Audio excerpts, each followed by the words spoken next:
I'm Dr. Grant Stevens. Welcome back to the Technology of Beauty, where I have the opportunity to interview the movers and shakers of the beauty business.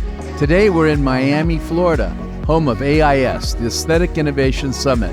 I'm here at the Convention Center. We're going to go into our studio here at the Technology of Beauty, and we're going to interview a number of movers and shakers who are presenting today. Come follow me.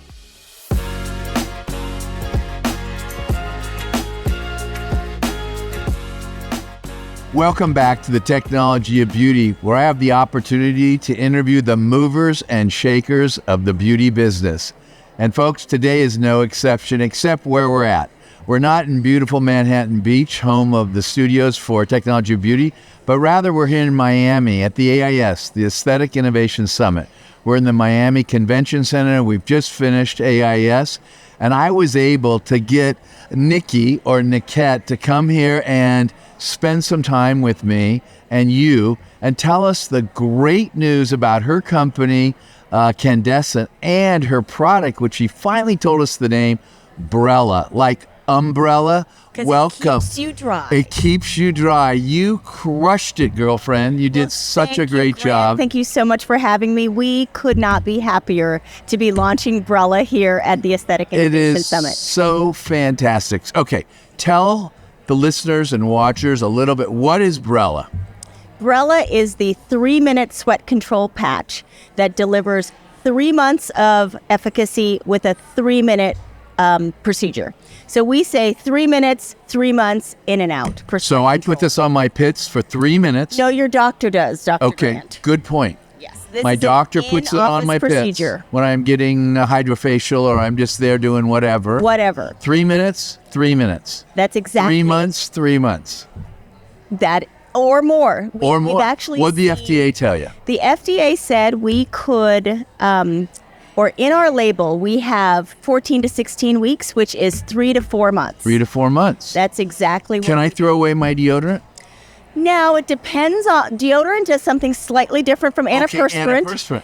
Now, you might be able to, depending on how much you sweat. I personally do. And really love the fact that I no longer have to wear antiperspirant, don't have to worry about pit stains. Now, wait a minute. How come you get to get it and you said I can't get it yet?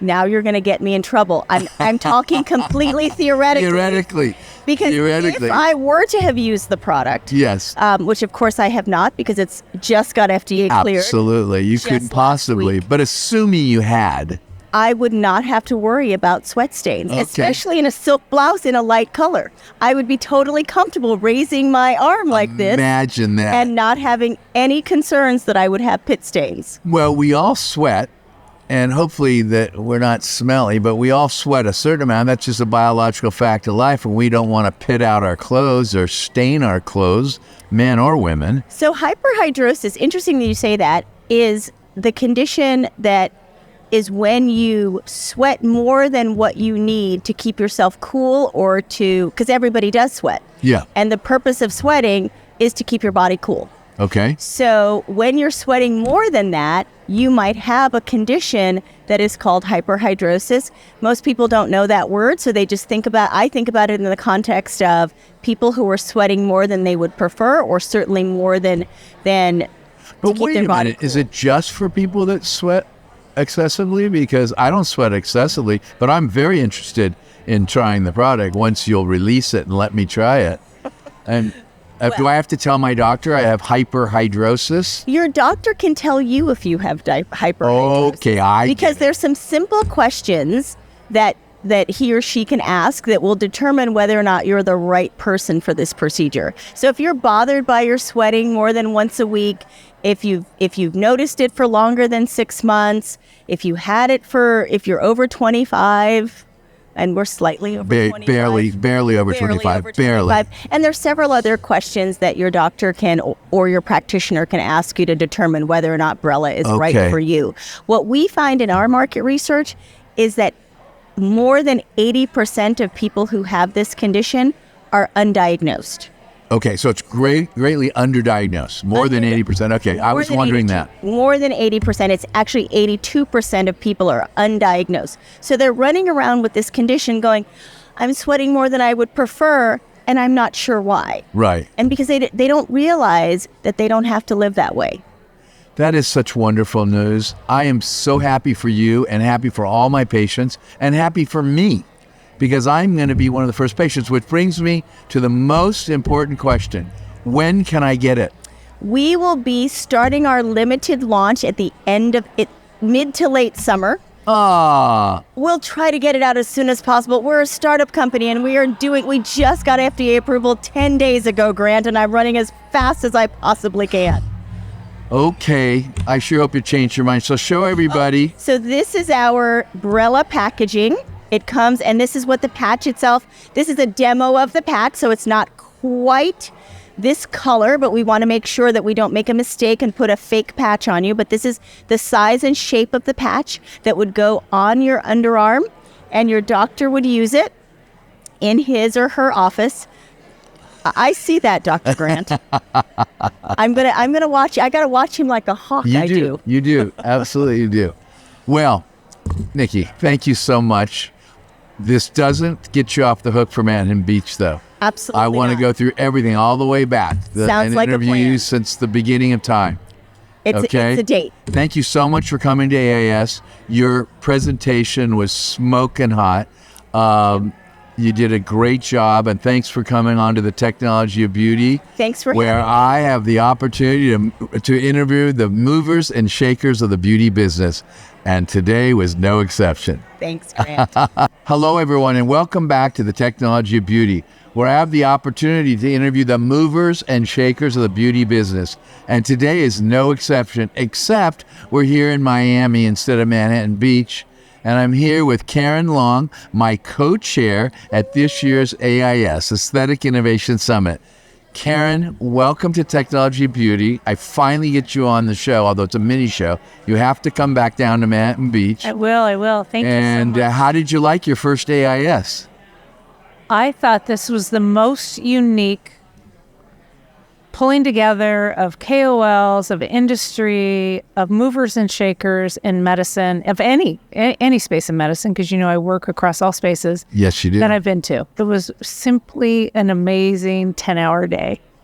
So Karen also is a principal at KCK. And why don't you explain to our viewers and listeners just what that means? Sure. What is KCK? What do you do, Karen? So KCK MedTech is an investment firm. Yep. We invest in medical technologies, not aesthetics specifically, but all medical technologies. But I have a particular interest in technologies that are moving site of service out of the operating room into the office. And so with that, I became fascinated with aesthetics. So much of great technologies in the office resided within aesthetics. And then I have the great fortune of coming across really good people. And so I happened to make 2 investments in the aesthetic space over the last 3 years, one in Revel and one in Candesant, frankly, based on super unique technologies, great market, and people, really outstanding leaders. Right. So Revel would be Avalie. Correct. With Carol Van Hove. Correct. Right. And Candesant would be Nikki or Niquette. Niquette Hunt. Right. Both who presented today. That's right. At the meeting. And that second one was with Brella, like umbrella. So you as a firm and you as a person have invested in both Candesant as well as Revel. We have, and I'll tell you why. And it's a departure for us because we have invested in solutions for epilepsy and brain surgery. I mean, really big, deep in cancer curing. But I found that the technology, the people, the business model was so unique here that I had to make an investment. And so I really talked our firm into making our first investments into aesthetics. And now, of course, I'm head over heels and in deep and love both of those companies. But they were both very unique in very specific ways, which at the end of the day made it a worthwhile investment for me. And I'm right there next to you. invested in both of them. That's right. I'm your partner in crime in both of them. Can you imagine that? Yeah. And you keep mentioning technology. It's the technology of beauty. It is. KCK may be the next technology of beauty company. I think we may in fact be. Yeah. We may in fact be. Well, we're really interested. At the end of the day, we are an investment firm. We have to see return on our investments. And so I'm very particular about what we look for. Again, that sort of team, big opportunity. So are there a lot of patients that have this need? Right. When they're running their business, what do the gross margins look like? Meaning how efficient do they run the business? Right. I like things that don't require a lot of capital equipment, which is a bit different in aesthetics, and I recognize that. But when I put all those things together, all of a sudden it's the recipe for a high-growth medical device company. And both the companies you've talked about have no capital expense. They're pure consumable. That's the It's key a peel for me. pack, and you've got the Avali for the dimples, or it's a peel pack, and you've got the sweat-reducing So umbrella. single-use, you're correct. Single-use disposable devices from an investor perspective are really sweet. I agree. Because we don't have to wait for the return, much like the physician, we don't have to wait for the return on that piece of the capital equipment. And in medical devices, in aesthetics, it might be $300,000. In medical devices, it might be $6 million for a piece of capital equipment. Yes. So here we really like to see that return very early on the single-use disposable. And so we can see what this market looks like very quickly. I love it. Well, Me too. it has been such a pleasure to have you as our co-chair, along with myself and Philippe Cezanne. It's been a ball. I hope you've enjoyed it. It's a great trio. I know. Well, no, and I would just like to say AIS today, even for me, introduced me to new technology, new companies, new leaders that blew my mind. Oh, that's so wonderful. There's such outstanding technology. I don't think the world comprehends how much is being done sort of underground and how much work people are doing every single day to better the lives of patients, to improve quality of life. And the average consumer doesn't hear about this, right? So I just want everyone to know this is actually happening and great things are coming. And it's about restoring confidence and happiness. It is. You know, and it's so sometimes critical. aesthetics gets a bad rap. And we heard today on the podium, someone was talking about restoring confidence. And I can't remember exactly which talk it was, but that's the business we're in. We're in the confidence business. And we've talked about that on the technology and it's beauty with meaningful. many people. It's meaningful. Absolutely. It really and is. whether or not you sweat too much or whether or not you have some dimples that in your bottom that make you feel insecure and you wear a sarong, and if you can get rid of that and you can wear clothing and wear pink or white Lululemons instead of always obligate blacks and all the different things that we all have our insecurities. We do. And if we can interact with these insecurities and give you a new way of looking at yourself and get rid of the things that bug you, I mean, that's really what we're doing here. Well, even I walked away from the meeting today thinking technology and aesthetics, technology and beauty is the place to be. Whoa, technology and beauty is the place to be? This went up on my wall in 1989. This became my logo for Marinoplasty surgery in 1989. And I had people say to me, "You're not a dermatologist, you're a plastic surgeon." Harvey Zerum said that to me all the time. "What are you doing with all these lasers and all this stuff?" I said, "One day you're going to recognize we'll throw away scalpels. We're going to have technologies and energy sources and so forth." And here we are. Your crystal ball out. 2023, yeah. Crystal ball So out. it's great. I hope you come back and I hope you'll do AIS again. I will. It was great fun. Thank you so much, Grant. It's my pleasure. You take care. See you on the road. Today I have the opportunity to interview Drew Taylor, who is the founder and CEO of Acorn Medical or Acorn? Acorn BioLabs. Acorn BioLabs. And we're here in Miami. We're not in our normal studio in Manhattan Beach. We're at the Miami Convention Center at AIS, the Aesthetic Innovation Summit. And Drew spoke earlier, and he was up on stage, and I was able to talk him into coming, spending a few minutes with me, and then hopefully I'll get him to Manhattan Beach. Welcome, Drew. Well, thanks so much. You didn't have to convince me very hard. Okay. Well, now that I hear you also have an office in Torrance in the LA area, and you're from Canada, right? Yeah, born in Toronto, grew up there. I was down in the States for about 9 years, though, mostly in Michigan, and then bouncing around during a baseball stint. And you have a very interesting past. You're a pro baseball pitcher. Yes, pro baseball pitcher, but I was a better scientist, so I'm where I'm supposed to be. Okay, well, that's great. Well, it was an absolutely fascinating presentation that you did. Share with us a little bit about what you're doing here at Acorn, and then I'm going to ask you what's in this special box. Absolutely. But share with us what your technology is. Yeah, so I mean, ultimately, I'll just go back to where we really kind of first identified the need, and it was actually during my Ph.D. when we were working on trying to regenerate connective tissues. Okay. So I was actually focused on an area in cartilage, and we were taking a patient's cells and bringing them back to the laboratory to see if in practice we could grow out tissues like cartilage that could one day be implanted to replace cartilage, obviously, as it breaks down in our body, and we get bone on bone and OA and all of these things. And so as you can imagine, I'm going in and taking samples from patients that have gone in, usually for arthroplastic surgery. So you're dealing with an older population. A lot of time there's comorbidities and other things going on. So the cell source is not exactly us at our best. Okay. We were doing this based on some very successful animal studies that were all done in juvenile animals, so basically adolescents. Okay. So during the translation of this into human models, that's when we really identified that the greatest limiting factor in our ability to deliver benefit in regenerative medicine was going to be the cells that we had access to at that time point and the age of the individual, essentially. Makes sense. Yeah. So there's a degradation in the cells. Yeah. Interesting. Okay, with that in mind then, because you're not getting cells typically from young people because they don't have the problems. So then where does this Acorn come in? What can you just to solve that dilemma? Well, we identified a need that regenerative medicine has become prolific, right, in aesthetic medicine and sports medicine. And so it really is, in my opinion, the next era that we're going to see us being able to deliver care for patients, leveraging the power of their own cells for regeneration. If we want to make sure that they have the best opportunity for that, we really need to devise a way that we could intercept that aging process. Right. So that we could have access to the best version of that patient. Okay. So that really required us to figure out a way to take a sample of that patient's cells before the time of need, right, the youngest possible age that we had access to.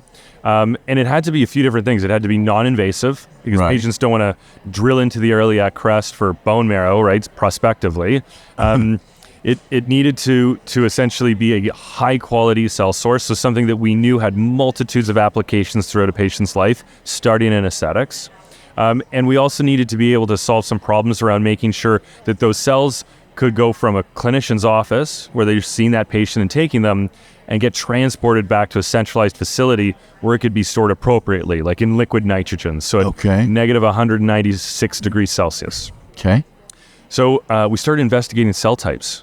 Right? We looked at blood, we looked at sputum swabs, we looked at mucosal layers, nasal swabs. We even filtered urine to get the endothelial cells that slough off the lining of the bladder. Any possible cells that we could get non-invasively. And by far and away, the hair follicle emerged as the ideal source in regenerative medicine.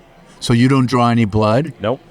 You use the hair follicle? Hair follicle, and not from like a hair transplant idea, just a plucked hair follicle. So the hair grows back. There's no loss, right? Okay. You're just taking that inner root sheath. And so it's not the hair, it's the follicle. The follicle. And you just pluck it out? We pluck it, yeah. Is that what this is all about? This kit right there allows Show it to me. Show it to everybody. Yeah, absolutely.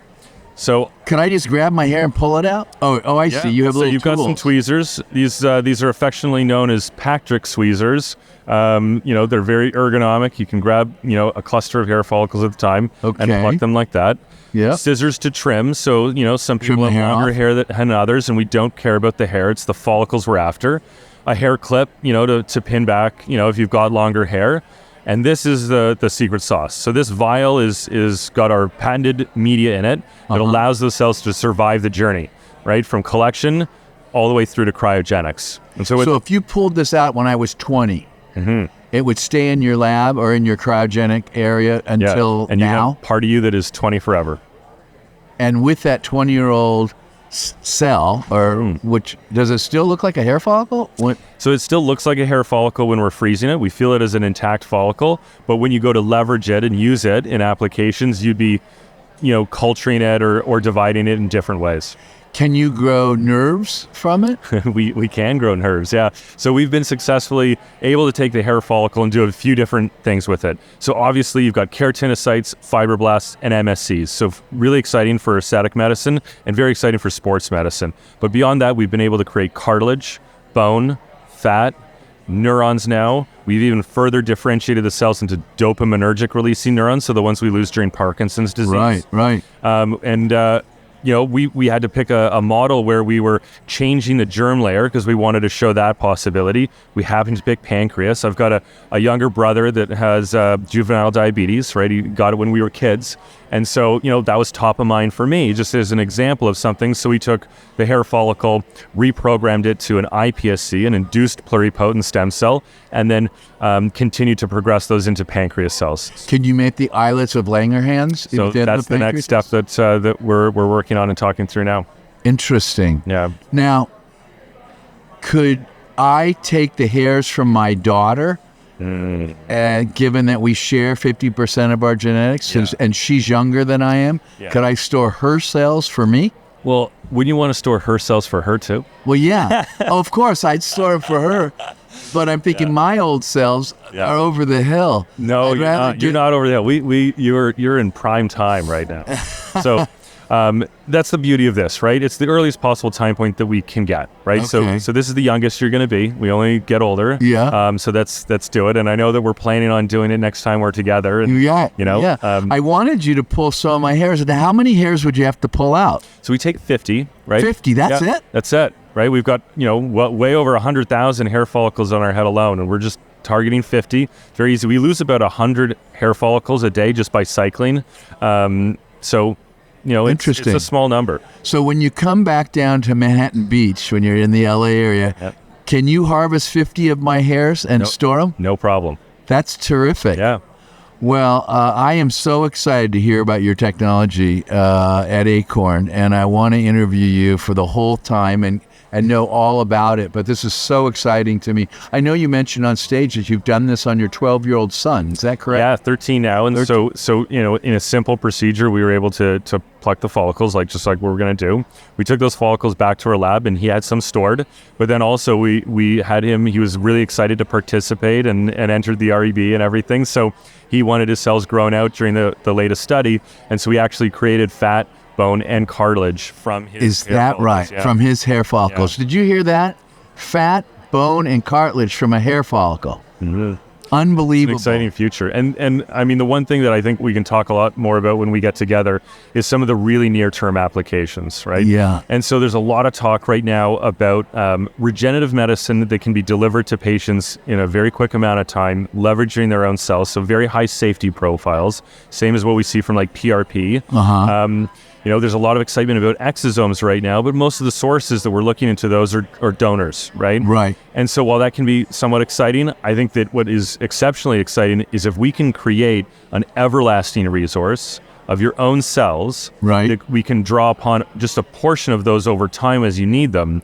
And in our lab, we've been able to culture and create patient-specific serums that have high concentrations of their own growth factors, matrix molecules for skin and hair follicle support, and exosomes. And so that's what I think is coming the fastest. Yeah.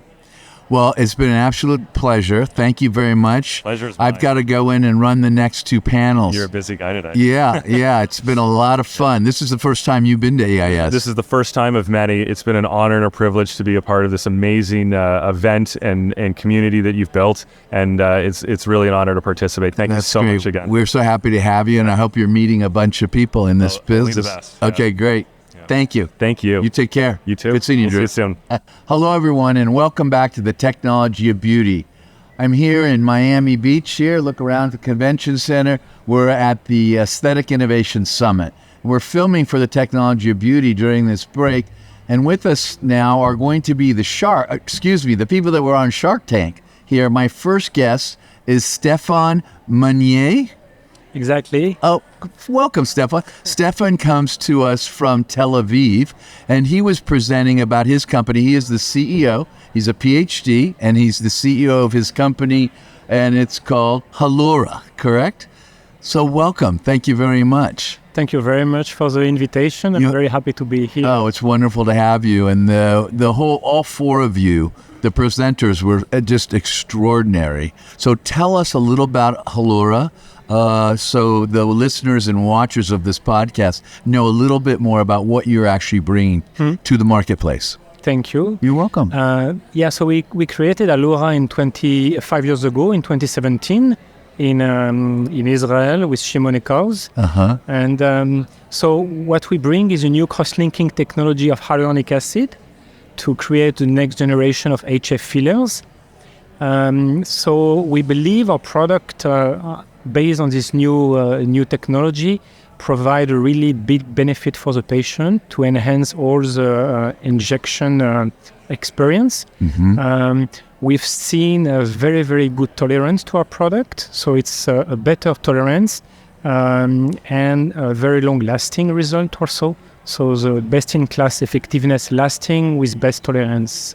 Is your product, the cross-linking product, is it always mixed with another HA, or do you bring an HA to market also?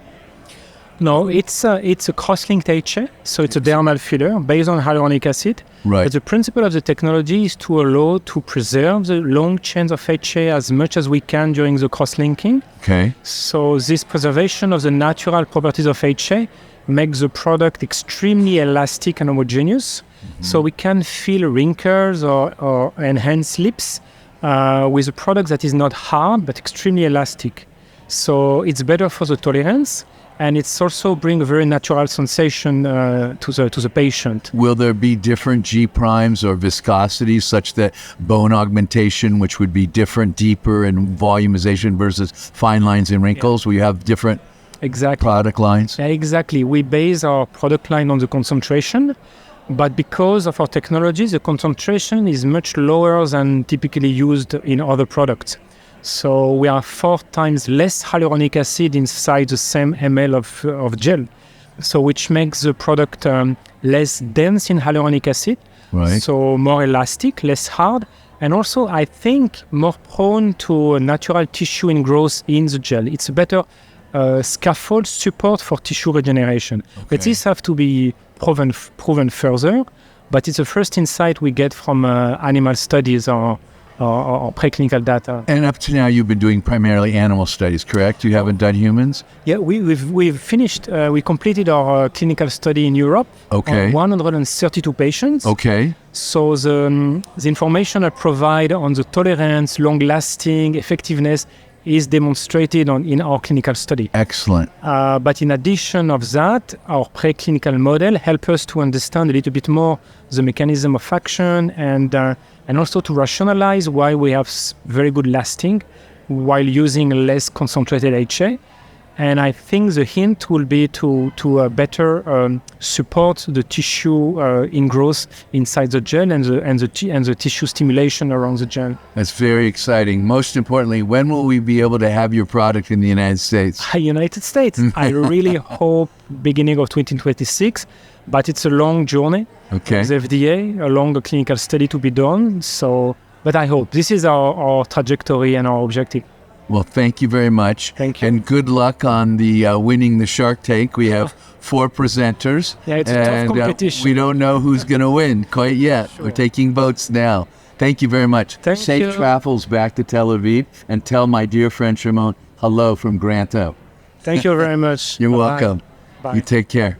So welcome back to the Technology of Beauty. I'm here in Miami, Florida, here in the Convention Center at AIS. And with me today is Natalene Hoepffner from Paris. She just came off stage and was a part of a Shark Tank presentation. And she was discussing Fastox, correct? Yes, exactly. Welcome to Miami. Welcome to AIS. And thank you for joining us on the Technology of Beauty. Thank you for inviting me. Oh, it's our pleasure. And you're one of the 4 presenters at Shark Tank this year. Yeah. And we're going to be awarding the winning company. We still don't know. The voting's being tabulated. Okay. We will know in a few hours. Great. So thank you for joining us. Would you tell our the listeners and the watchers of this program just what Fastox is? So we are a startup and we are developing a unique technology with our lead candidate, FTP501. That is, when you combine it with a toxin, is boosting the performance of any toxin A. So meaning we have a quicker onset of action, right, a higher efficacy, and a longer duration. Okay, now I want to repeat that. Yes. So the actual product is not a toxin. No. This is something we or you add to a toxin. Exactly. Could it be added to any of the toxins? Yes, we have shown that we have the performance is improved for any of the toxin on the market today. So Botox, Dysport, Oxeomine, and even the liquid toxin Allusions that is just been launched in Europe. So we have a toxin. We have your product. Again, the number is 501. What? Yes, FTP 501. FTP 501. Exactly. We mix them together. Exactly. We inject them in our patients. A faster onset, a longer duration, and you said more efficacy. Exactly. We have higher responder rate at each time point. Interesting. Exactly. Okay. So let's take Botox, for instance. Okay. So let's say Botox duration is 3 months, 3 to 4 months, whatever. So let's take 3. When you do the maximum effect of Fastox, can we expect it to be 6 months? Definitely. We are still in animal models right now, but we have shown that we can increase the duration from 50% to up to 100%, even furthermore. Okay. Depending on the indication and depending how do we combine with the toxin and the dose of the toxin that we use. So. Now, let's take Daxxify. Just recently approved and used here in the United States, and the indication is 6 months to even 9, but let's take 6 months. If we add the same amount of your product to Daxxify, will it go out to a year? This is a good question. The answer, we'll be able to have an answer once we can try Daxxify on our model with our product. So you haven't mixed it, the 5... Not yet, because, it's not available yet in Europe. So we haven't been able to get I have some right here. Why don't you take this home? I will do. Definitely. The beauty of our technology is that we are opening more doors in the neuron for the toxin to get in and to do its job of toxin. So basically, we think that we can increase the dose of toxin. It will get even more toxin into the neuron. So we are kind of breaking this kind of plateau effect that we see with high doses, for instance, or so that we can go even further. So 6 month duration, why not 9 months? Why not 1 year? I want to tell you something. I took a picture of that slide with the doors opening on the neurons. Yeah. I found that slide to be so enlightening. I'm not taking that many pictures of slides. I have it on my phone. I looked at that. I thought that's a very creative way of expressing what your additive really does. Exactly. So it opens the doors, if you will, to the neurons so more people can walk through the doors, but it's not people, it's toxin. Exactly. So it walks through. It didn't really explain to me why it lasts longer. I get more going through, but I assumed it was hanging around and not being metabolized, but I wasn't sure. The thing is that, I'm not really a scientist, so it would be difficult for me to explain, but if we have more toxin into the neuron, more active toxin into the neuron, then we have a quicker onset, a higher efficacy, and a longer duration. Okay. So with our technology, we can do this in a unique way.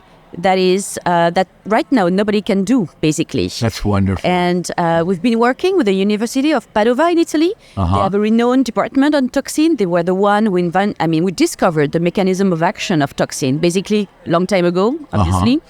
And they are working on our mechanism of action to prove really how it goes into the neuron. So we have very clear data that when you compare the neuron uptake of Botox alone, for instance, if you combine it with our products, you have more toxin, more quickly into the neuron, and at each time point, you have more toxin. And at the end of the day, it leads to a quicker onset, a higher efficacy, and longer duration. Since it is longer duration, what about the complications of a toxin? Let's say you develop ptosis of the eyelid. That, for those of you, that's when the eyelid falls. It's a rare complication, but it can happen, and the patient looks like this. So would we expect the complications, the rare complications, that they would last longer too? This is a great question. I think we have to go into humans to really find out what it is. Right now, what we have seen in the in the data, I mean the animal models, is that we don't add any adverse events to the toxin itself. Okay. So, for instance, the muscle atrophy that we get when you inject toxin into, into people or animals, I mean, the recovery with our combination is exactly the same as with the toxin alone. Okay. So we don't add any adverse event. Okay. I would believe as well that because we have less toxin in the neuromuscular junction, yes, like going freely around, you could get less diffusion. Drift or diffusion, right. Probably. I mean, that is a good point. Okay. But it's true that we'll have toxin that is more effective into the muscle. I get it. At the end of the day. When will we be able to see this in the States? Either experimentally for the FDA or clinically and commercially? So right now our plans is to do the first phase 1-2 in Europe. Right. We are a European-based company. It's easier for us. Yes. In parallel, we're discussing with the FDA for an IND. And we hope that we will be able to get, as soon as we have the clinical proof in human, that we'll be able to get to the US. Wonderful. Yes. Well, it's very exciting. And we're all very interested in a longer acting, faster acting, more efficacious toxin. And we wish you nothing but the very best. And I can't wait to follow your development. If you need any assistance in the United States, don't hesitate to contact me. Will do. And if you're ever in LA, come to my studio where we film the technology of beauty. I'd love to have you on the show for the whole 30 minutes and get to know you better. And I'll see you the next time I'm in Paris. Exactly. Definitely. Thank you very much for the opportunity. That was great. It was wonderful. Thank you. With us today is Ryan Beal. That's Dr. Ryan Beal, who is the CEO and founder of Dyve. Is it Dyve Technologies? Dyve Biosciences. Dyve Biosciences. Ryan is a dear friend of mine. He's also been on the Technology of Beauty before. We're here in Miami, here at the Aesthetic Innovation Summit. And Ryan just got off stage where he presented to the sharks. We have a Shark Tank program going on, and Ryan presented his novel approach to encourage transcutaneous delivery of various molecules, drugs, and so forth. Welcome back, Ryan. Good to be here, Grant. Thanks for having me. It's great to have Thanks you. for hosting this. This is a great conference. It's my favorite. It's great. And your presentation was extraordinary, as always. Thank you. And you brought up the oncologic uses, and you brought up some sports enhancement, even though we're here at an aesthetic meeting, and also other medical indications. And you did talk about the canes and also aesthetic uses. But it's such an exciting technology. I love the slide with the bricks and mortar. It really explains the concept. Could you tell our listeners and our watchers a little bit more about, just how does Dyve open up the skin pathways to allow molecules to go through the skin and into the bloodstream? Yeah, absolutely. And thanks again, Grant. So the skin structurally is much like a brick wall, and it's very good at doing what it's supposed to do, which is keep water in and keep everything else out. Right. But that brick wall structure, our skin cells are very much like bricks, and the fat or lipid between them is very much like the mortar. Okay. And as you get deeper into the brick wall, you run into rebar that's holding those adjacent bricks together, and that's very much like the tight junctions in the skin. Well, just like a brick wall is very good at creating this barrier, so is the skin. But what we've done is engineered a way to do two things with that brick wall. One, soften the mortar, and two, transiently break down that rebar. And so at the level of the lipid, we're transiently fluidizing the lipid. In other words, softening that lipid, creating a ratcheting system with those fatty acids that pull drugs in. And some of those active ingredients that are getting pulled in modulate those junctional proteins, that rebar, to open those up. And that's really, it's a combination of those two. Each are necessary, neither is sufficient alone. You need both. You need to open up both of those valves to get a molecule through the skin. The beauty of it, though, Grant, is since there are two valves, we can control them independently. So in essence, we can open up that top valve, get an active into the skin, right, and trap it there by closing the second valve. Or just like an IV drip rate, we can open up that second valve all the way and get very fast penetration. Okay. Or turn the skin into its own depot mechanism, and in essence have a patient walk around with their own IV bag, which is the skin around their forearm. And at the same time, you can turn off the first valve so that other things don't follow it that you don't want to come in, correct? Like DMSO, problem is it stays open and stuff follows it, correct? Yep. Our first valve is very much like a window. It opens and closes. Okay, so this is not DMSO, and it's nothing like that. Yep. So other things that we don't want in stay out. That's right. Now, there were some questions asked of you, and I just want to reiterate this. You mentioned that it can actually go subcutaneous under the skin and into the blood supply. Now, I want to ask you something. Two things. If we draw some blood off or take some urine from the patient, can we see the molecules in the blood and or the urine? You'll see it in both. In both. And that's one of the exciting discoveries we made early on, as you know, but your viewers may not. We started focused on skincare and driving actives deep into the skin. And we realized early on we were detecting these molecules in the blood. And that's what really set us on a different trajectory, which opened up all these medical applications. But we'll detect molecules in the blood in as little as 15 minutes. It's very much like an injection. It's injection-like speed if we engineer it to be that fast. We can make it slower. We'll detect it in the blood. Ultimately, you'll detect it in the urine. What's stopping you from delivering every single drug we take orally or IV or IM? What's stopping you from I'll answer, putting this with everything? I'll answer it two ways. One is just the practically or pragmatic way. We don't know what the limits are. We suspect it'll be molecular size. That's why we're working on some large molecules to test those limits. But the bigger limitation, I think, is just a clinical one. Some drugs work perfectly well orally. So we don't need it. You don't need it. Okay. But there are unique use cases where, whether it's first-pass metabolism, the acidity of the gut, systemic adverse events that you want to minimize, where topical transdermal delivery has a unique opportunity to really exploit the underlying efficacy of the drug. What about the user experience of taking a shot, like a kid who gets insulin every single day for his diabetes or immunizations and so forth? For a shot, you have to draw it up into a syringe. You have a needle. The needle can contaminate other people, taking out the garbage. It hurts. I don't like needles personally.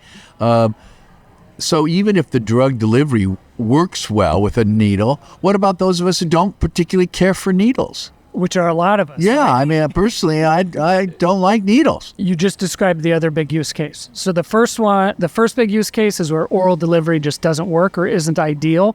And the second one is just to avoid the needle. Right. And that's a big opportunity as well. I'd love to market that for you, I'd love you to market avoid the needle. Yeah. Yeah. Just put it on a patch on my forearm. Yep. And that's what we're doing. And how about kids? I keep thinking of kids, having to give them a bunch of shots. If you could tell your kid, you have a child with diabetes or any number of things, like immunizations.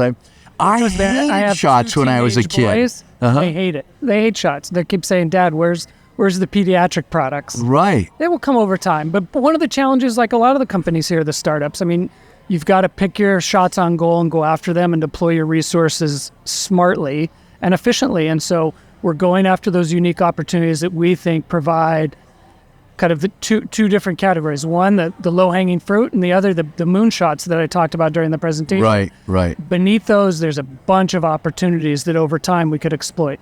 Now, you mentioned that you're working with 2 large pharma companies. Could you just tell me a secret? I won't tell anybody. Who are the 2 pharma companies? Just keep it between us. I know the audience of this is really limited. So hardly anybody's getting. I will tell you, these are 2 companies that everyone would recognize, and we're excited to be working with them. Across the 2, we're working on 8 different targets across a range of therapeutic areas. Some in aesthetics, some in infectious disease, some in neuro, some in cardiovascular. Some in oncology, cancer. Oncology, yep. And we've got our own oncology effort underway, which I'm quite excited about.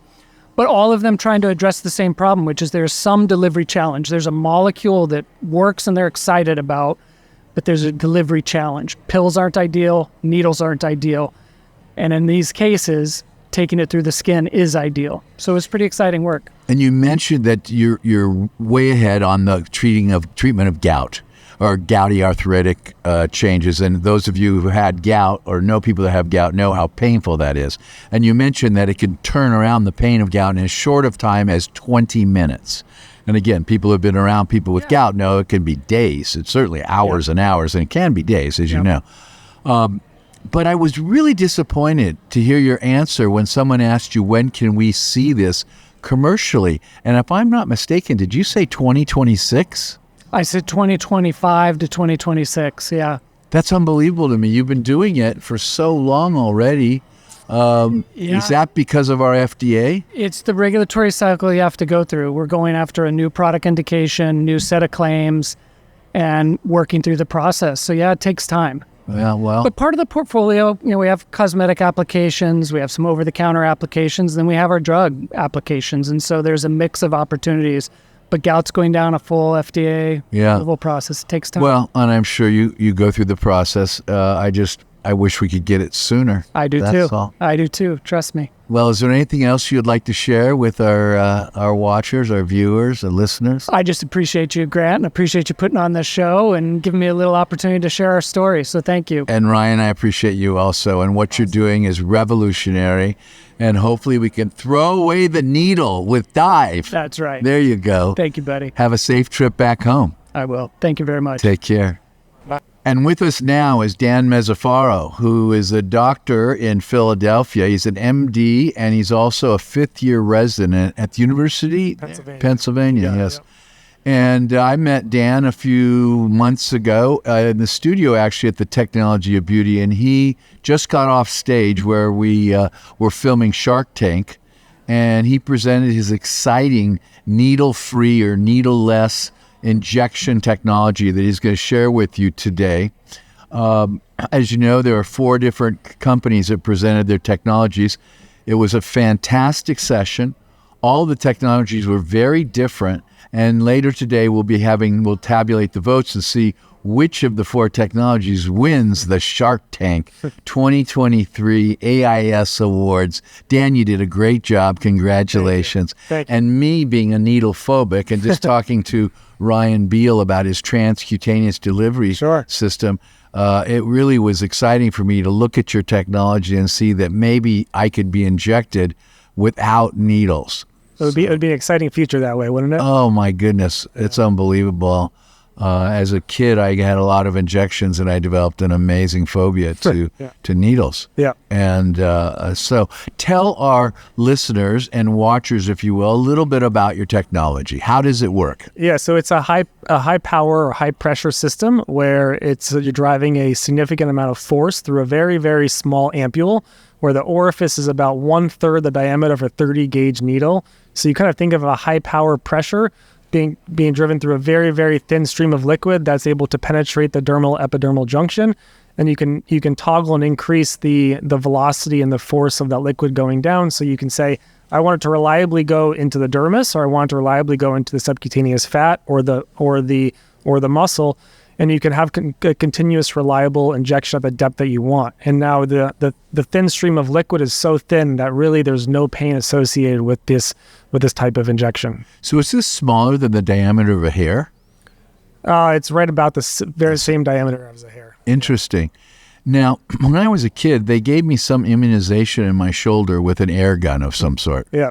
Yeah, so I mean, what was that? If you look up polio vaccines in the 1960s, 70s, you can see a bunch of military guys lined up with a pneumatic or a compressed air type gun where they were doing this. And they were the concern back then was, though, that people were having cross-contamination. There was a little bit of cross-contamination from one injection from one patient to the next patient because they were not changing out the tips that were coming in contact with the patient's skin.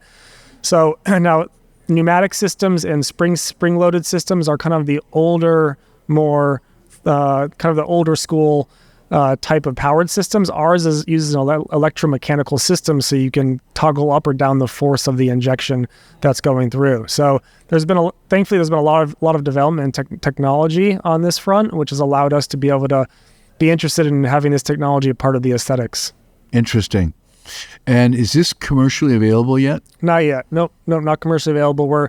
We probably have another 1.5 to 2 years before FDA submission clearance. And yeah, so we're going through our seed round right now. We have about 2/3 of our funds committed at this point, and these funds will bring us all the way through having a device clinically ready for use in the clinic, and then also for FDA submission. At that time, we'll be running clinical trials as well. So if someone wanted to invest in your company, you still have some open space, it sounds like. Yeah. but we don't know when we're going to play this, but we should play it sooner than later so maybe Sure. you can get some investors. That would be great. Yeah. Obviously, being here at the Aesthetic Innovation Summit, there's some amazing investors here and have been making some great connections. So That's wonderful. Have you ever been to AIS before? first time, and it won't be my last. I'm glad you like it. Well, you did a great job. Your presentation was super well received.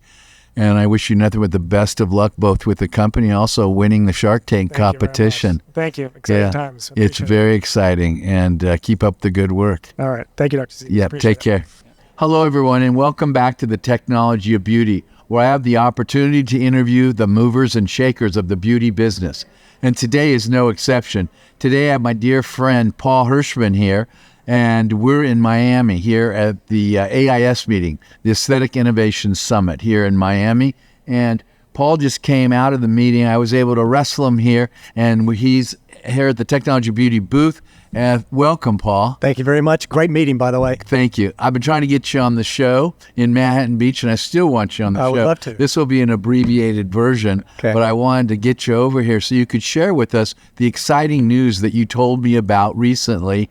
So why don't you share with everybody what you're doing to help us with our hair needs? Fantastic. Thank you very much, Grant. You're welcome. So the name of our company is GetHairMD, and I think Dr. DiBernardo will kind of get into some of the clinical reasons that it's helpful to patients and is successful. But I want to tell you about the business model. I think we have one of the most meaningful, disruptive business models that we're introducing, to the ecosystem here that is meaningful. So I've been in the industry for 35 years, and typically you sell a physician a device, and you're so thankful that they bought it, and then you go sell their 25 closest competitors the same device. And I think that's been pretty irritating for physicians and not that much fun as well for a lot of industry people. So we took a look at how big this market could be and how many treatment centers would be necessary to treat all the people that have hair loss in the U.S. and can afford to pay for it. And what we realized is that it's a bigger business than I've ever built, and I've built some very valuable businesses. So we're able to work with physicians and give them exclusive zones. So that business and that zone is theirs. It is their asset. Okay. And as we drive value on those zones, they can keep it if they want to sell the practice or do something with it, and we'll totally cooperate with them. So they've got a bigger upside than what we're doing than just buying a technology. Is it like a franchise model? It's a lot like franchise, but we call it's a licensee model. Okay. And so it functions a little bit differently, but from the value creation side of it, I think we have more flexibility and, should do pretty much the same thing. Is it primarily plastic surgeons, or are you doing it with other core specialties, non-core? What's your target audience that you're selling these zones to? Well, it is our physicians that have an interest, and we're working with a lot of plastic surgeons, and we love working with plastic surgeons, but we're also talking to dermatologists, facial plastic surgeons, and other specialties that have a particular interest in this market. And as you know, it's just a huge market. What about med spas? If a med spa has the right credentialed physician, and they had the economic resources to take a zone and collaborate with us, then sure. So speaking of financial resources, can you share with everyone just what the entry-level cost is to get involved? Yes. Per center? Yeah, so a center, they pay $250,000. Okay. And then that includes a whole basket of technologies and caps and products, et cetera, that we put out there, and then we work on a consignment for the practice eventually, so they don't have to stock a whole lot. And then we take a significant portion of those dollars, and like we'll spend right now, it's $30,000 that we'll commit to patient acquisition, building the GetHairMD brand in that city. And then we have incentives with the practice to try to drive patients in there as well. And when we do a good job with that, we get a little better ROI, for that piece. Because you get a percentage of the revenue stream? Right. Whenever we take a patient in, if it's the doctor's own patient, then we do not take those fees. Oh, you do patient acquisition also? Yes. And you're pushing them to the practice? Right. And do you do that in-house, or do you sell that to someone else? Or? So, we have outside resources. We work with Social Strategy One. MERS Aesthetics is one of their biggest accounts. And so we've been working with them for a couple of years in trying to make sure, because we're first spending the money just like you want a good ROI, right? Sure. And so we're getting better and better at learning, where to spend the money, how to spend the money, and then make sure not to waste the response from a potential patient. Excellent.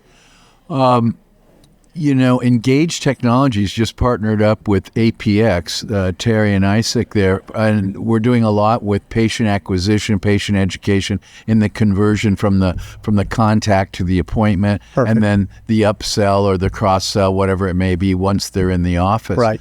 I would encourage you to talk to Lloyd, who's here, Lloyd Mahaffey, Okay. from Engage. And APX, I'm sure you've heard of, and you probably have met Terry and Isaac before, but that would be a natural source, I think, for you guys. Yeah. That would work out well. Well, it's very exciting. Certainly a huge market, both men and women, as we've been hearing all day today. That's fantastic. I'm very interested. Thank you, sir. And I encourage you to also talk to Paul Gaynor from Orange Twist. Okay. We have 16 stores. Certainly, we're going to probably 30 before the end of the year. And I think Paul, our CEO, would be very interested in talking to you about this also. Cool. And I can think of all sorts of other people. Let me speak with him, and because it's all about working together to build value together, right? Mm-hmm.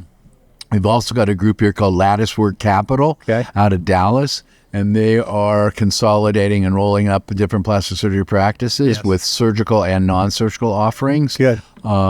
And I'm sure they would be interested, and I'd like to introduce you to them later on today. Thank you. That's very exciting. Well, thank you for appearing on the show. Thank but you this does not get you off the hook. When you're coming to LA, we're going to film a full one, and we're going to tell everybody about your background. Well, we kept that from them this time. I want to do a full 30 minutes with you, Paul. I would love to. I now know I've made it. Yes. That's good. Finally. Yes, finally. A little bit. You put your toe in the water. Yeah. I want you on the program. Thank you. Okay, thanks. Have a wonderful meeting. Thanks again. Yeah, you bet.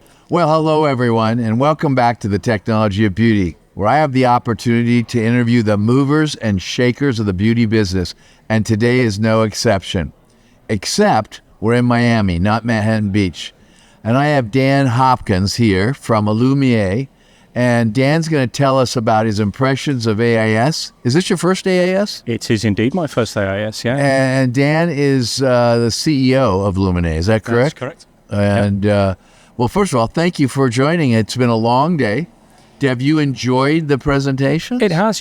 Well, it's a pleasure to join you, and I appreciate it. And it's even more of a pleasure to actually be here at AIS for my first time. I think reflecting back on what I would tell people AIS represents, it felt to me today like a really collaborative, unbiased, shared, interested group of people coming together to make the market bigger and better. And it's a really cool thing to be part of. There's just a really nice energy in the room at AIS. So first experience done. Looking forward to meeting some new faces as we continue to network this evening. Are you going to stay around at the Aesthetic Society meeting? Will you be around? This is Miami Beach. You can't leave Miami in a hurry, can you? Okay, I wouldn't want you to, but I want to take you around and introduce you to a number of people. Turns out I know a few people at the Aesthetic Society. So I've heard. Yeah. So yeah, I'm here for the rest of the week. Okay, wonderful. So am I, obviously. I'll be here till Monday, but I'll look for you. We're going to have to coordinate our outfits, too. I know, this is beautiful. We wear blue and so white or off-white color. And I dyed my hair for the occasion as well. So did I. I was told this is... I heard you had silver hair, so I went ahead and dyed mine silver. Absolutely. Yes, absolutely. That's wonderful. So where do you call home? So I actually live in the south coast of Spain. Okay.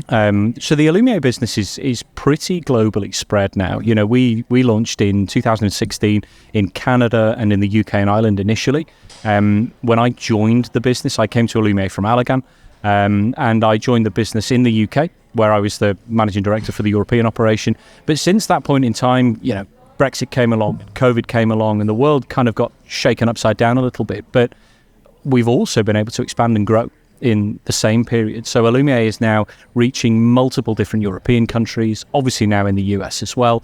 And so my time is spent traveling quite a lot. I bet. I joke with people sometimes, but it's really not a joke, actually. My wife said to me that I had made a decision, which I always appreciate it when my wife tells me that I've made a decision. And she informed me that if I wasn't going to be home a couple of weeks out of each month, then we needed to move home somewhere nicer. So we left the UK. And my wife and daughter now live in the south coast of Spain, and I spend as much time with them as I can. When you say the south coast of Spain, I have traveled up and down that south coast a number of times. What city are you actually in? So we are just a little bit west of Soto Grande, so very close to Gibraltar. Right by Gibraltar. Right correct. Across. Okay. Yeah. So right by the sort of Gibraltarian What a Strait. lovely area to live in. Yeah, absolutely. How old is your daughter? So my daughter is 7. Okay. So she's just kind of maturing into the official boss of the family at the moment, which is good. And does she speak fluent Spanish? No, not quite yet. We've been in Spain for just approaching a year. She's learning well. She doesn't speak Spanish to her parents in the same way that kids often don't speak, but you can hear her in the park with the other kids, and she's making her way around. Wonderful. So, and she was born in the UK? She was indeed, yeah. And That's you? Absolutely right. I actually was born in Dublin. So I'm a hidden Irishman. I moved to the UK when I was younger. I was about 6. I lived in the northwest of the UK for quite a long time. So I'm a pretty dull northern UK sort of accent, but I am a hidden Irishman. Yeah, and a proud one as well, actually. Oh, that's wonderful. Yeah. My Clan Stevens is up in Scotland. Okay. So yeah. you know, I do have some Irish. Also, I looked at my genetics. I have a little bit of Irish, but mainly Scottish. Well, that's the great thing about the US. I think I meet more Irish people in the US than I do when I'm in Ireland. I think there are more Irish people in the US. But so there you go. You've got Celtic genes and sartorial elegance, Grant. 100%. 100%. So tell the listeners and the watchers what the most salient parts of Illuminae are. What separates Illuminae from the other skincare lines? Good question. And yeah, I think the first thing to say is that within the skincare market, in the professionally dispensed skincare market, there are some incredibly strong incumbents. There are some brands that manufacture excellent products with excellent purpose. And we've seen many of them today at the Aesthetic Innovation Summit. You know, we heard from Jonah with respect to Skin Better, from Amber and Elastin. So there are some brilliant brands in the pro space. And you know, we would like to think that as a business, you know, Illuminae really is able to compete in terms of providing a clinically validated and well-curated range of both professional in-office treatments and home care SKUs that are formulated with clean, conscious chemistry in mind. And I know clean is a word that, you know, often is debated, and I understand exactly why that's the case. It's fair and reasonable to have that discussion, but you know, we at Illuminae like to make sure that we only put the ingredients in the products that have a job to do, and we don't like to add things that aren't driving clinical benefit. So we've been able to produce a product portfolio that competes. But I suppose my point is that good products don't necessarily differentiate a brand anymore in this market. And so the real differentiator for AlumierMD is the fact that we invested a huge amount of time, effort, and money in building a proprietary anti-diversion technology that is inserted into our products down to an individual unit level that allows us to trace our products from the production line all the way to the end consumer. Now, what that's been able to do for Illuminae is to make sure that our products are only sold within the professional channel, and that if those products make their way into the diverted online space where there is limited regulation, high levels of discounting, unauthorized reselling, we're able to acquire those products back. We can identify who the violator of our agreement is, which is that they shouldn't be diverted into those spaces, and we can make sure that we therefore control the channel. And what that means from a differentiation perspective is that we make a commitment to all of our professional partners that every sale of an Illuminae product drives revenue for their practice. So at this moment in time, skincare revenue contributes maybe 5 to 8% of overall practice revenue on average across the board. I think that's right. And when an Illuminae practice applies our e-commerce model well, which protects their purchasing from being leaked into the online environment where they're no longer deriving revenue for the recommendations they make, we see practices driving revenue contributions in skincare of 20% plus without really breaking too much of a sweat and changing the routine that they have in practice for skincare retailing. So as a brand, our differentiator is that not only are we making a commitment to the professional, like many others have before us, but we've put our money where our mouth is, and we've built a technological system and an e-commerce purchasing environment that actually puts cash back in the pockets of the pros. That's fantastic. That's great. I didn't realize that. Yeah, $22 million. We've just shared our $22 millionth back to professionals that otherwise would have potentially lined the pockets of the local eBay or Amazon resellers. And yeah, it's been a heavy lift, but we like to think it's worth it in the long run. Absolutely. Yeah. Well, we could talk forever. We're going to continue in Manhattan Beach unless I have to come over to the south of Spain, which I love, actually. Aaron and I love Spain, and I've circumnavigated the country many times, and I love it so much. Habla español, so... and I love to go to Barcelona. Buenos dias, senor. Who doesn't? Absolutely. Las Ramblas is a nice place to spend the evening, that's for sure. No kidding. And Sevilla and all over. Madrid. Yeah, it's a great part of the world. Certainly is. I love it. I love the whole... It sounds like you spend more time there than I do, Grant. Well, your wife is probably right. You're only there 2 weeks a year. I'll tell your wife and your daughter hello. Yeah, buenos dias. Absolutely. Okay. No Well, it's been a pleasure. Thank you for joining me. Thank you for joining us at AIS. Please come back next year. Send us any and all suggestions. We talked about some earlier today. We did. And we're open to suggestions. This is our 4th year. And hopefully they'll have me back for the fifth year. I've no doubt they will. You put on a great show. Well done. Thank you, sir. Thanks, Grant. Great. You're welcome, Dan. Hello, everyone, and welcome back to the Technology of Beauty, where I have the opportunity to interview the movers and shakers of the beauty business. And today is no exception, except that we're in Miami, not in Manhattan Beach. And I have my dear friend Jean-Yves Coste from France, of course, and he's here, and he came to his first AIS. So we're here at the Aesthetic Innovation Summit. We've been here all day. And Jean-Yves, thank you very much for joining us. My pleasure. Thank you very much for having me. To have you here. And you and I are in the same space, and we do a lot of things together behind the scenes. Would you tell the fans, the listeners, and the watchers of the Technology of Beauty, just what you do? What is your job? Thank you very much for having me. My job is actually to intermediate champions in the medical aesthetics industry. I'm a banker by training. I've been doing this for 30 years. How many? 30 years. Whoa. Dedicated to healthcare. And I've developed a specialty in MedTech and Biotech and Biopharma and medical aesthetics. But I've been a keynote speaker in a number of conferences, but also actually, a transactor in a number of transactions between, for instance, I'm in China and Europe, China and the United States, actually in partnership transactions, M&A transactions, capital raisings, acquisitions, for instance, actually, of medical aesthetics targets for big investors worldwide, for blue chips as well as for smaller, medium-sized champions. And when you first started, were you a banker at like an investment bank, or how did that work before you got to where you're at now? I'm kind of curious how you got to where you are. I was always a banker, actually, from the beginning of my career. I started at Deutsche Bank. Yes. Then worked there in Frankfurt and New York at Deutsche Bank Securities, Bankers Trust. And then at Deutsche Bank Alex Brown in Baltimore.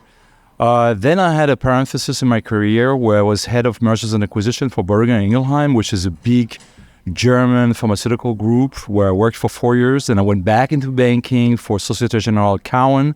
Was working at Cowen Securities as head of healthcare investment banking in London. Then I went to Bryan Garnier, which is a French investment banking boutique specialized in MedTech, in dermatology and ophthalmology and anti-aging. And I developed really there, this was in 2008, I would say predilection for all of these different medical aesthetics targets. And then I joined Michel Diens, where I'm working right now, as a senior healthcare director, and I specialize really in medtech and diagnostics and biopharma and medical aesthetics. And I've been a keynote speaker at some of the conferences, like for instance, IMCAS, right, the GVAS, etc., actually on the medical aesthetics trends and targets, and the global, I would say, valuation multiples in the industry.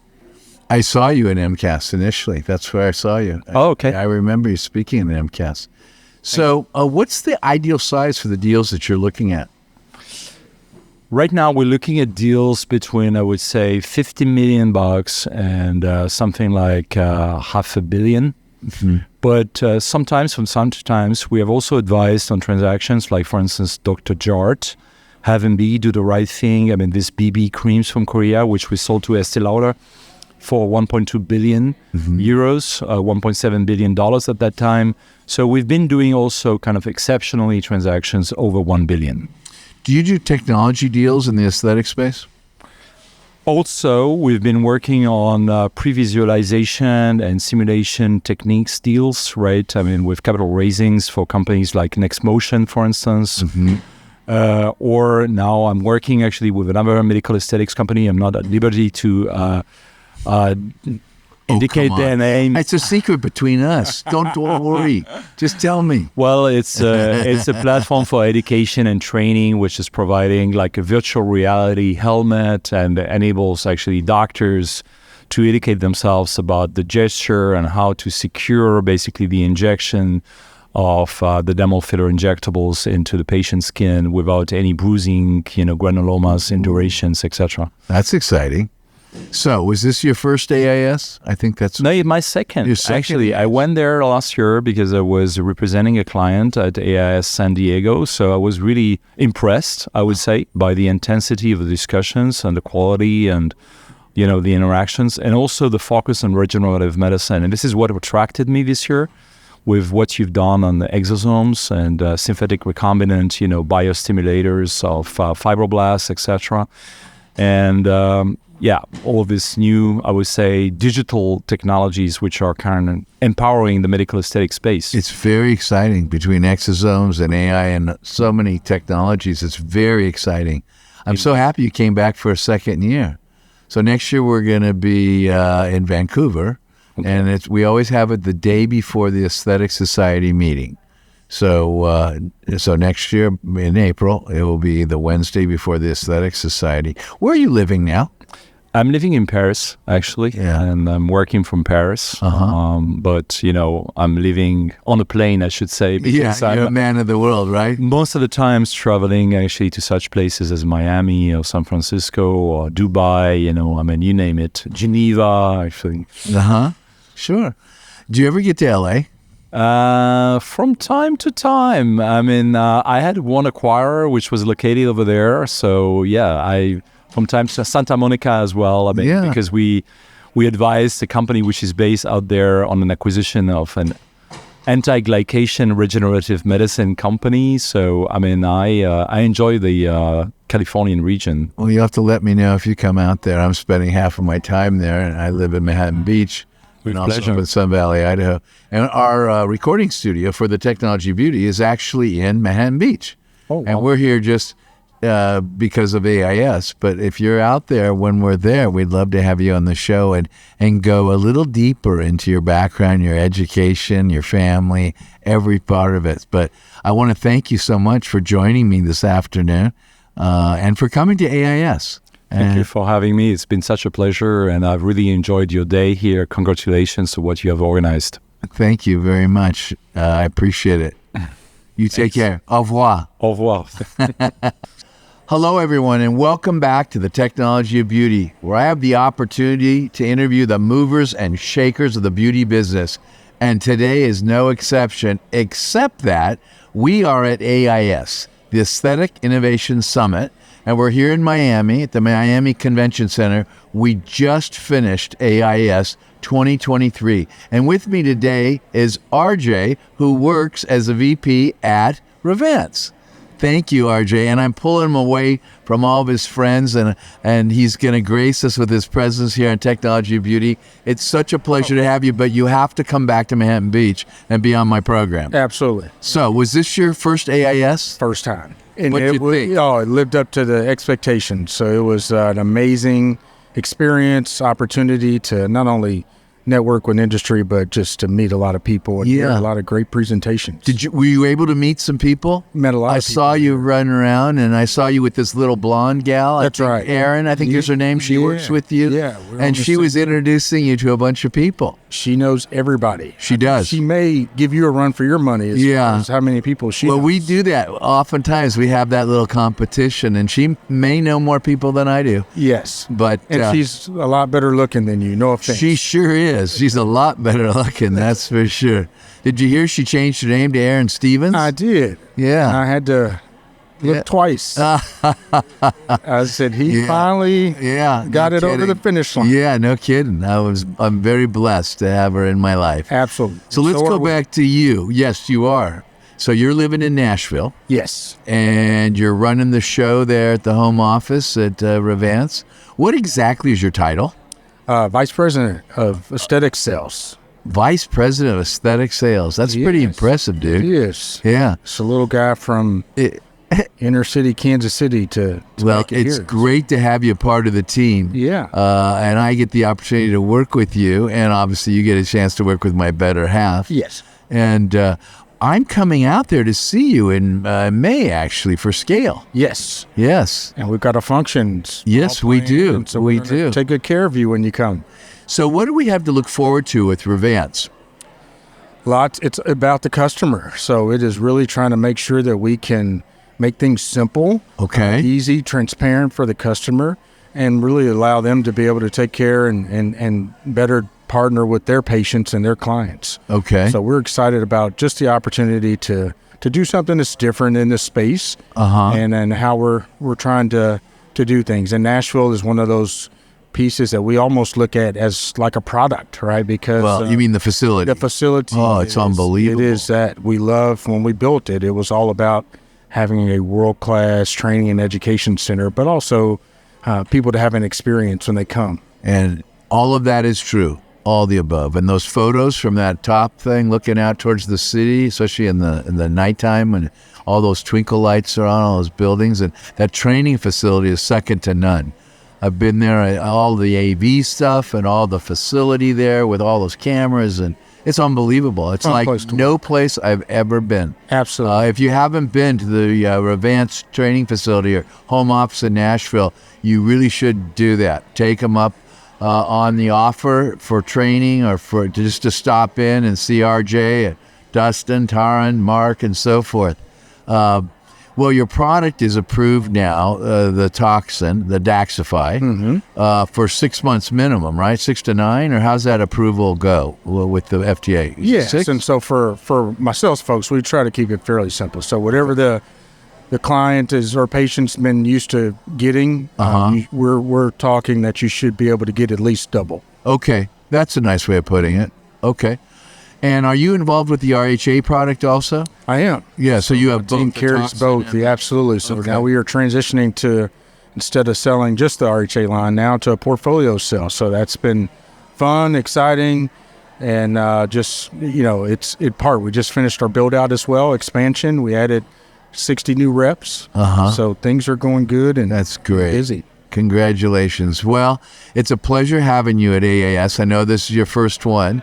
I guess you'll probably be here next year now that you drunk some of the Kool-Aid. I'm here now. So I got the Kool-Aid. I got a taste, so I'm all in. Good. And plus, I need to come out and see you in Manhattan Beach. And in Sun Valley. We owe a hunting trip together. There you go. Right. Absolutely. Looking forward to it. Yeah, come and see Aaron and myself in Sun Valley. Absolutely. And also we'll get together and film in Manhattan Beach. Okay, buddy? Sounds good. Okay, thank you. Thanks, Grant. We appreciate you. Take care. All right. Yeah. Hello, everyone, and welcome back to the Technology of Beauty, where I have the opportunity to interview the movers and shakers of the beauty business. And today is no exception. Today I have Barry DiBernardo, my true friend from New Jersey, and we've worked on many projects together. The only thing that's different here is we're in Miami instead of Manhattan Beach, and we're at AIS, the Aesthetic Innovation Summit. And Barry's been attending, and welcome back to the show, Barry. Thank you, Grant. Always a pleasure to be here. Absolutely. Last time we did this was at ABAM in Deer Valley, Park City. Do you remember that? I sure do. I don't forget. So what's going on? So we're moving on to other things now, and I want to tell you about hair. Okay. So we've done hair transplant for 30 years, and that's always done well. But looking at this, there's a whole bigger market, and there's a whole larger patient population, and that's non-surgical hair. People who are thinning, stress. There's a whole lot of reasons people thin or just naturally, and they're not hair transplant candidates.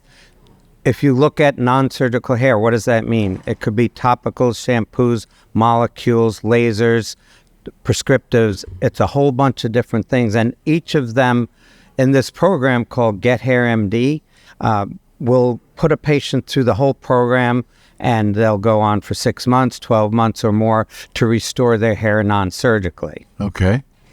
And does this work for people who have had surgical restoration of their hair?